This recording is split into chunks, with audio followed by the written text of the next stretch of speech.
Hello and welcome. This is Odd Job Entertainment bringing you another video. I see this question all the time in global chat. What's the best way to make money? Well, pull up a chair. I'm going to show you. And if you've got 2 brain cells, you've probably already figured it out. It's mercenary missions. Why? Because you don't need any specific ship to do it. You make a lot more money at the higher tiers compared to other missions. And it's probably the easiest for someone to pick up that doesn't have a lot of flight experience. So now I'm going to show you step by step how to get it done. Stay with the Master Chief. He'll know what to do. Yes, sir, Sergeant. First step is obviously accepting the missions. You'll find them in the General tab under Mercenary. You need to accept the Call to Arms mission and whatever mercenary mission you feel like taking on at the time. Call to Arms will give you a small bonus payment for every criminal you take down. Since you're already going to be doing the work, you may as well get paid for it. This should be part of your daily ritual for logging in. As soon as you can, you accept the Call to Arms. Now the other missions are the real meat and potatoes of what we're doing. They're split into 3 main types: space combat, hostile bunkers, and friendly bunkers. The space combat missions are the illegal surveillance missions and the remove claim jumpers.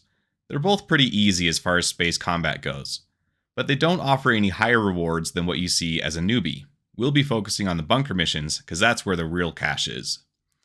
So what do I mean by hostile and friendly? Well, all the bunkers have automated turrets, but only the hostile bunkers will shoot at you. If it's a friendly bunker, you can land right next to the bunker. Otherwise, you'll have to park out of range and either drive up in a land vehicle or hoof it on foot. The hostile bunker missions include the evict illegal occupants and any kind of destroy contraband, drugs, narcotics, etc. The friendly bunker missions are the assist in defending site, guard facility against threat, and anything else that says you'll be assisting local security. Now that we've discussed mission types, let's talk loadouts.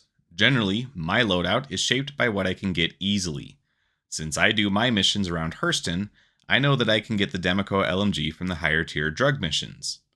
This is a great energy weapon that is reasonably easy to control with a huge ammo capacity. Though you may need to run a few missions and try out what the NPCs drop in your area to get a taste for what guns you like. I happen to like the Demeco, and since the NPCs carry it, I can farm ammo from them when I need to. I also always carry med pens and either a multi-tool with a healing attachment or a dedicated med gun. If you are playing solo and get incapacitated, it's a good idea to have these on your body for whoever you convince to come to your aid. If you're playing in a group, you don't want to be the only one without the gun to be able to help your friends. It's always a little telling when you have to loot it off of them and then heal them. You'll also need armor though. The sexiest armor is easily the Artemex set sold at Lorville, Port Olisar, and probably a few other places. It's also a very functional set, being that it is medium armor and offers pretty good protection without sacrificing too much mobility. That comes in key when you have to walk the whole way to the bunker. You'll see at the start of this mission, I set up in this corner as shown. Every bunker has a similar layout with minor changes, and there will always be a corner just like this one. I like this corner because I can see 2 of the 3 possible doors on the bottom floor, and by moving only a little, I can see the 3rd door that can be to my left if the elevator isn't on that side. My back is totally safe, and if the baddies end up spawning upstairs, I can step to the right and control the stairway. This dramatically increases my survivability. And you can see that as bad guys do spawn in these bottom doors, it takes them a minute to realize that they are in hostile territory, and I have a pretty easy time picking them off even before they are able to leave that room. Usually it'll get down to 2 or 3 left upstairs, and it's easy at that point to run around, do a sweep, and clean up the stragglers.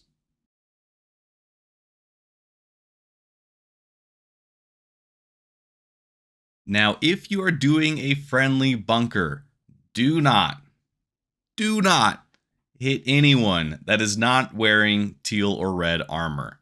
If you hit one of the guards, you will be able to complete the mission, and you will get paid, but then they will turn on you, and you will have a crime stat 3, assuming you only shot them once. If you do actually kill them, you'll be charged with more grievous trespasses.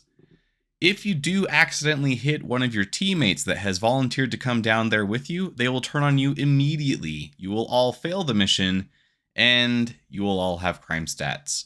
That is not desirable, so to avoid that, only shoot teal and red. And I kid you not in saying that sometimes the most difficult part of these missions is actually avoiding hitting security. It seems like they like to set themselves up right in front of where you want to shoot. So please, please, please be mindful of that. Be successful, don't shoot the guards.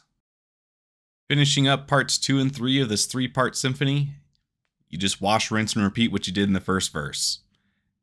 You set up in the corner, wait for them to spawn, shoot them before they leave the room, don't hit the guards, and you're going to get your money. Now, the drug missions work very similarly in that you only want to shoot teal and red. There are some missions where you are allowed to hit the unarmed civilians, but there are other missions that will cause you to immediately fail if you do so. So to be on the safe side, I try to only shoot teal and red.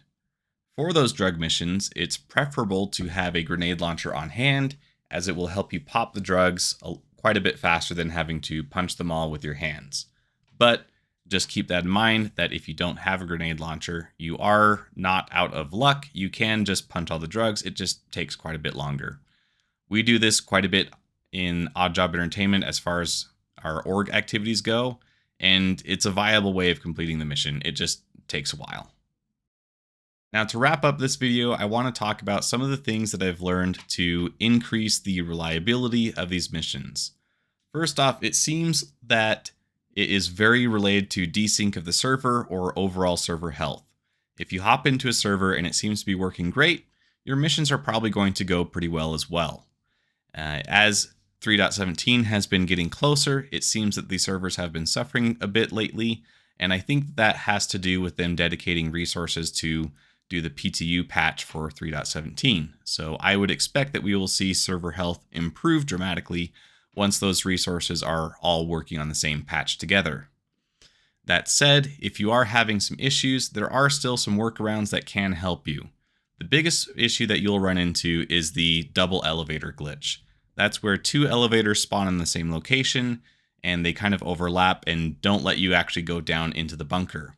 I've found that if you crouch on the right side of the terminal that you use to activate the elevator, you can oftentimes phase through the second elevator and go down with the first elevator. It's a little iffy that this will work, but it seems to be somewhat reliable in that I'd give it like an 80% of the time it's going to work. If it doesn't, you call the elevator back up, try it again, and you can probably get down into the elevator and finish your mission.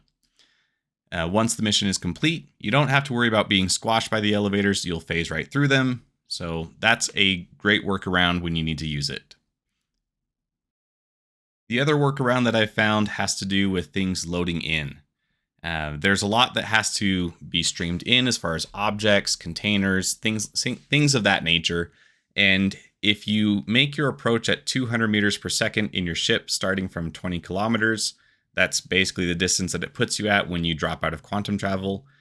As long as you maintain a slower speed, it'll give the bunker time to spawn all the things that it needs, and you generally will have fewer issues with things not spawning in correctly. That said, the bunker missions with the drugs in them do still have a lot of assets that have to load in, because there's usually well over 600 boxes of drugs. And so what I like to do is hang out by the elevator until I see the fraction appear at the top of my screen telling me how many drug boxes I need to pop. Once that fraction goes in, I feel like it's a lot more reliable to then rush in, kill the bad guys that I need to, and be able to finish the mission and actually get paid. I do want to make a brief note on the relative difficulty of these missions. I would put all of the friendly bunker missions and hostile bunker missions on a pretty similar tier as far as difficulty relative to each other. But if friendly bunker missions are level 1, hostile bunker missions are definitely a higher level than that. Maybe 2, maybe 3. The reason why is the hostile bunker missions don't provide you with anyone to help you out. The security guards will not be there to support you.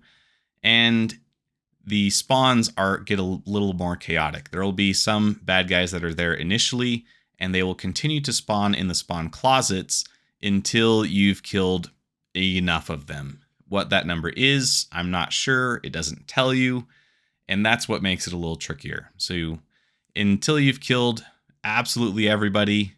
You need to just be watching over your shoulder and make sure no one's going to be running up to you while you're punching boxes and shoot you in the back. Finally, it wouldn't be a full combat tutorial if I didn't talk to you about medical gameplay. Medical gameplay is in its very first fledgling stages, but it does have quite a bit of nuance to it already. The most basic med gameplay that you can use to support yourself is the med pen, and this is probably what you're going to do most of the time. So, if you get hit, and if you live through it, and you have decreased health, you hit C on your keyboard and then left click to inject yourself with a preloaded dose of the Hemazol med pen. This will heal up a significant portion of your health bar, but it also has no control over the amount that you give. It's like an EpiPen in real life. It's giving you the full thing no matter what. Your other options are the med gun attachment for the multi-tool and the dedicated med gun. These ones are a little better in that you can control the amount of medication that you give yourself, meaning that you don't have to overdose yourself if it's not needed, but they also require that you have a bit more time to actually heal yourself. They're not as reactionary as the med pens, but they are better in other senses. And they're also what you can use to heal your buddies, so you definitely want to have them on hand. In order to heal yourself, though, you'll hit B as in Bravo on your keyboard, and then left click. You'll be pointing at your wrist, and you'll be able to inject yourself that way. Now, with all that said and done, you've seen how the sausage is made. You now know how to merc, and you'll be well on your way to making 90k a mission and getting yourself a prospector, a cargo ship, anything you want. The world is your oyster. But you also know what this means. This is the end of the video. So like, share, comment, subscribe, do all the YouTube things. And until next time, this is Odd Job Entertainment, signing off.